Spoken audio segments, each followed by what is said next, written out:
kapatid na Prinsesa Grace, ipangawag mo kanya. Una sa lahat, kinikilala ko ang dakilang liwanag na siya ang sinasamba natin dito sa katuluang ito. Na siya po yung liwanag na naging langit na Diyos Ama, naging lupa na Diyos Anak, naging Adan na personal niya, Diyos Espiritu Santo.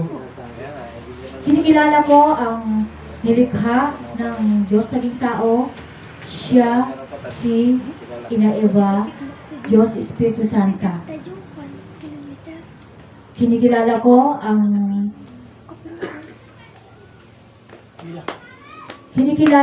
ang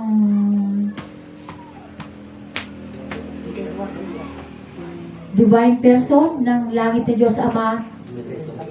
Siya si Ama Martiniano Managelod Damagan Talosig, personal ng buhay.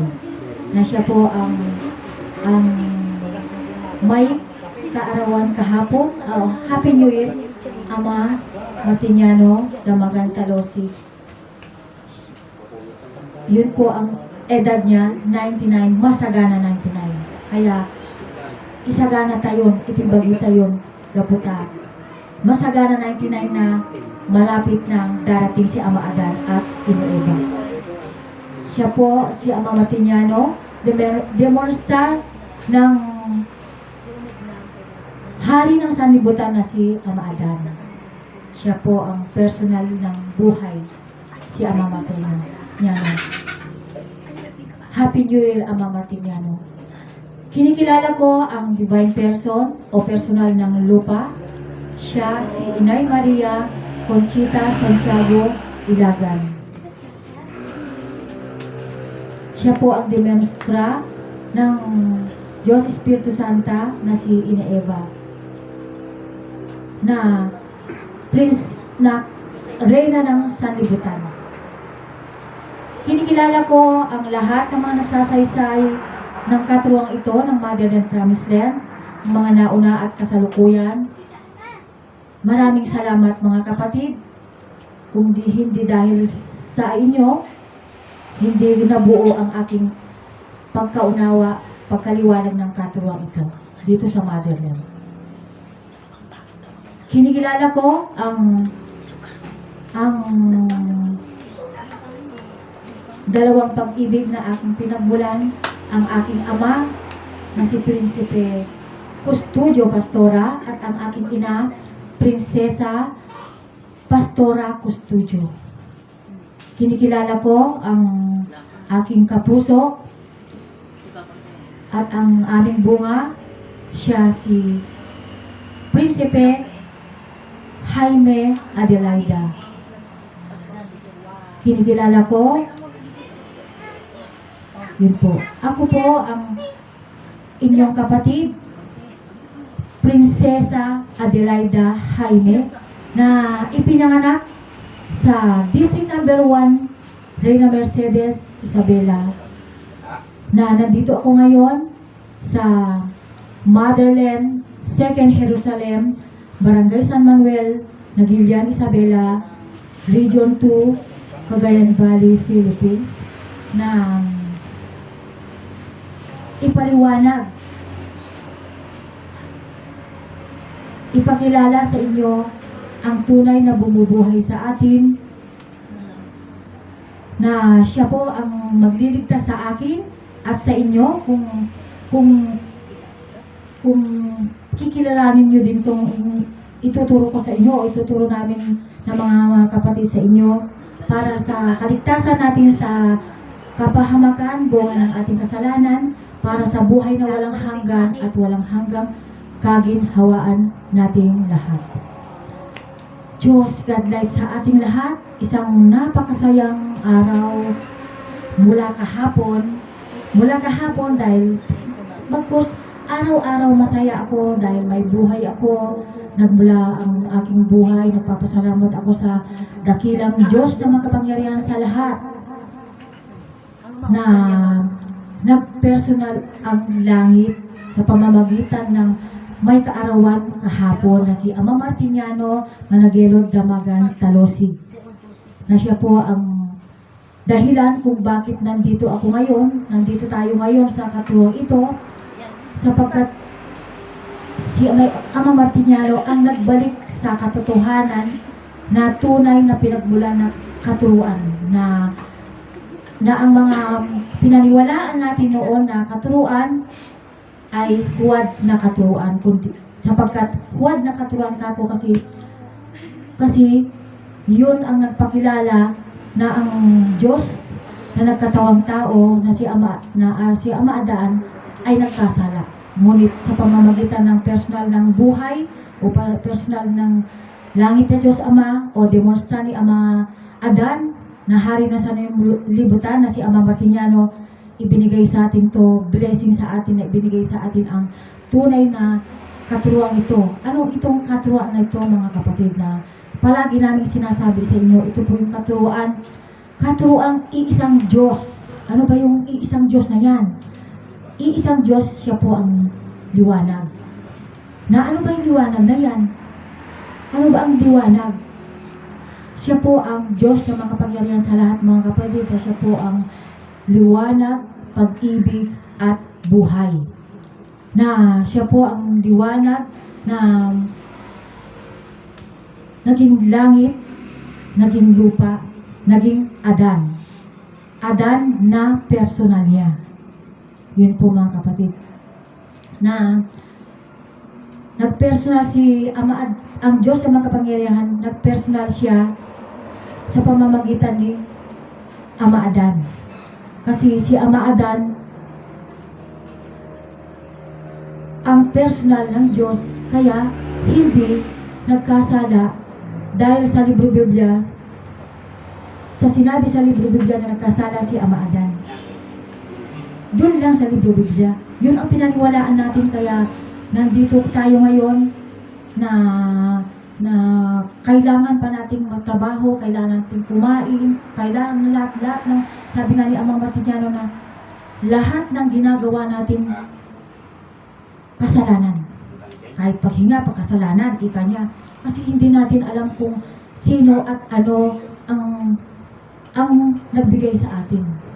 Na dito sa katuwang ito, malalaman po natin lahat, mga kapatid, na prinsipe at prinsesa. Kaya ko sinasabi yun, mga kapatid, na prinsipe at prinsesa. Kasi hari at reyna ang ating Ama. Ang Diyos na katawang tao, Ama Adan at Ina Eva. Kaya tayo ay matatawag na prinsipe at prinsesa. Kiniklaim ko yun. Kiniklaim ko yun na kahit kayo, bahala na rin kayong mga kapatid na i-claim nyo din sa inyo sarili kung tanggap nyo si Ama Adan at Ina Eva na hari at reyna, i-claim mo rin. Ito, kiniklaim ko na anak ako ng hari at reyna. Ako ang prinsesa ni Ama Adan at Ina Eva na nagmamahal sa kanya. Paano ko minamahal si Ama Adan? Kasi ibinabantok ko siya na hindi kailanman nagkasala si Ama Adan. Kasi si Ama Adan, mga kapatid, personal ng makapangyarihang Diyos. Na ang Diyos na yan, siya ang liwanag. O, nasan si Adan na sinasabi mo? Ika nila, ayan, siya po yung liwanag na nakikita natin. Liwanag na araw o sun. O, sa inyo ba dyan sa katuruan, sa libro Biblia, maipapakita nyo ba ang Diyos nyo dyan? Hindi hanggang salita lang sa kwento dyan. Hindi lang nga na atin kung may Jesus talaga o ano, o gawa-gawa lang talaga ng matatalinong tao dyan sa libro Biblia. O siya ang pinakahari ng lahat ng hari dyan sa libro Biblia. Yung mga matatalinong tao na nagkubli ng buong katotohanan ng katuruan. Yun po, mga kapatid, na ang God Almighty na niya, siya po liwanag. O diba, kitang-kita ng dalawang mata natin. O dalawang mata natin, diba? Hindi natin mapapatunayan ang isang bagay o isang salita kung wala tayong patunay. Sabi nga ng iba na, jakpati, kita pagka hindi ko makita, hindi ako naniniwala kung hindi ko makita. Kita ng iba. Pero dito sa katulad ito mga kapatid, ang Diyos na makapangyarihan, siya po'y liwanag. O nakikita ng dalawang mata ko. Liwanag, dalawang mata natin. O liwanag. Yun din sinasabi na ang Diyos ay hindi makita. Totoo. Ang Diyos ay hindi makita at makita. Dito sa katuruan ito pero sa ibang reliyon, ang Diyos ay hindi makita. Na sinasabi, kahit din sa Promised Land, sa mga kapatid sa Promised Land, di Calpenia Blanca, ang Diyos ay hindi makita. Makita dahil sa iyo na nabubuhay na tao na nakikita natin. Dahil sa akin na nabubuhay. Ngunit dito sa katuruan ito mga kapatid, ang Diyos na makapangyarihan sa lahat, makita ng dalawang mata, yan, siya po'y liwanag. Hindi makita sa akin, sa personal ko, sa personal natin, dahil itong buhay natin, nakikita ba? Hindi. Itong buhay natin, nagsasalita ako, nakikita niyo ang buhay ko? Pag nagsasalita kayo, nakikita niyo buhay niyo, hindi. Hindi. Dahil sa buhay ko, nakatayo ako, nakapagsalita ako. Ito yung buhay ko. Ngunit mapatunayan. Hindi makita, pero mapatunayan. Ngunit, hindi makita, pero mapatunayan. Ako, Ngunit mapatunayan. mapatunayan. Ito po yung buhay ko. Buhay ng lahat ng mga tao. O, ayaw niyong tanggapin ang God Almighty na siyang liwanag na kataas-taasan. Ayan, kataas-taasan sa lahat. Wala. Meron pa bang ibang mataas na maliwanag na nagliliwanag sa taas, sa langit? Na ama namin na nasa langit? O, siyempre, ama natin na nasa langit, na ibig sabihin ng ama natin na nasa langit, na siya yung bubong na yan, na ano ba yung ama na nasa langit na siya yung bubong natin? Yan ang liwanag. Na ibig sabihin sa ating buhay, sa ating personal, ito po yung liwanag ng ating buhay. Buhay, hindi, wala naman tayong liwanag, wala naman tayong mapaliwanawagan ng isip, o wala tayong, hindi tayo nakatayo rito, nakapagsalita kung wala itong buhay natin. O, hindi ba? O, di ba maiparbeng kagustuhan o naaayon sa Diyos? Nasabi ng kapatid, yung mga nauna sa katuruan, sabi niya sa akin, kung pupunta lang din kayo dito, na ang ipapaliwanag nyo ay yung paliwanag din dyan sa motherland, na hindi maiparbeng kay Ama yun. Parang hindi maiparbeng kay Ama. God Almighty na siyang liwanag na nasa sa atin itong buhay o itong liwanag na ating kaisipan. Hindi na aayon kay Ama. Diyan tayo nabubuhay. Yung buhay natin, nakatayo ba ako? Nakatayo tayo? Nakapagsalita ba tayo? Kung wala yung buhay na nasa sa atin? Hindi ba naaayon sa kay Ama yun? Hindi ba naaayon sa atin yun? Hindi ba bumubuhay sa atin yun? Bumubuhay mga kapatid. Kaya huwag natin, kasi tayo, kung nagsalita kaya tayo noon na kung ayaw mong tanggapin itong katuruan, kailangan unawain mo muna, kasi huwag kang magbibitiw ng salita na hindi na ayon tao siyang bumubuhay. Binigay sa atin ng buhay na ito, ang liwanag ng kaisipan natin. O, langit, ang Diyos na makapangyarihan sa lahat, naging langit. O hindi ba maiparbeng ang langit? O ang liwanag na yan, hindi ba maiparbeng? Na nasa sa atin itong buhay natin, hindi ba maiparbeng? Hindi ba naaayon sa Diyos? Naaayon mga kapatid. Ikaw lang ang hindi sa'yo lang, sa iyong pangunawa lang ang hindi naaayon. Kasi hindi mo na naintindihan. Pero pag naintindihan mo na, naaayon sa Diyos yun. Kahit sino naman kahit sinong husgado, kahit sinong walang pinag-aralan. Basta may isip ka, may pangunawa ka, basta intindi mo mabuti, unawaan mo mabuti, mauunawaan mo din. O, diba? Lupa na Diyos, anak. Hindi naaayon kay Ama. Hindi naaayon sa Diyos. Lupa na Diyos, anak. O, saan ka ba nakatayo? Saan ba tayo kumukuha ng pagkain? Saan ba galing ang katawan natin dyan? Hindi ba dahil galing sa ating ina, na ang ina natin, na si Ina Eva galing sa inang lupa. O, di ba? Hindi naaayon.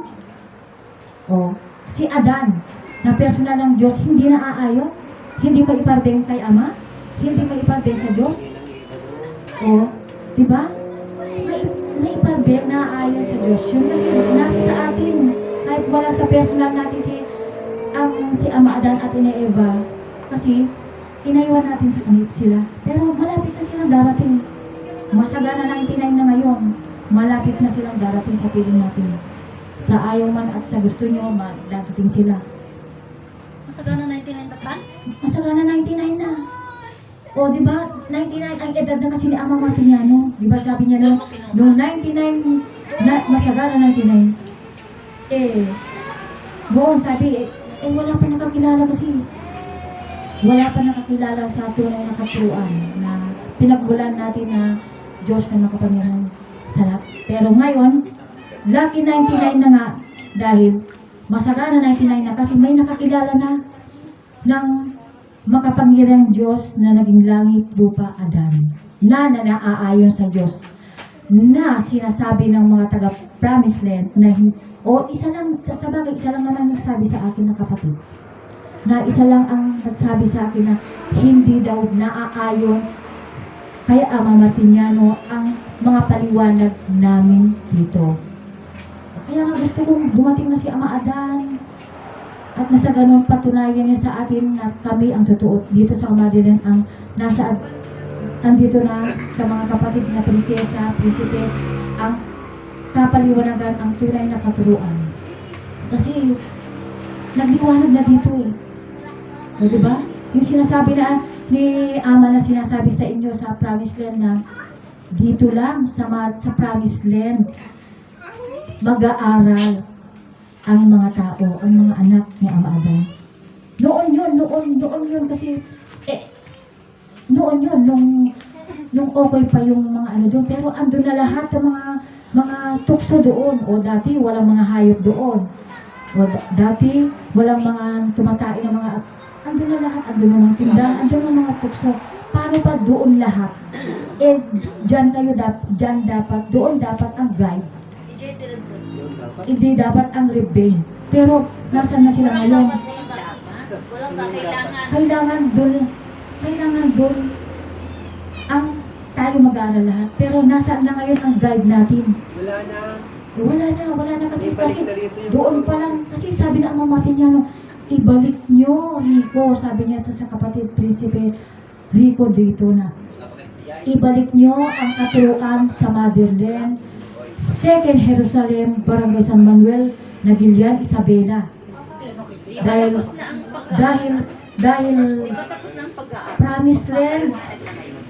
Promised Land at Motherland, loob at labas ng Motherland at Promised Land, wala pang nakakakilala sa Diyos. Ang nakakakilala lang sa Diyos, si Adan lang, at si Adan, at ang Diyos ang lang nakakakilala kay Adan.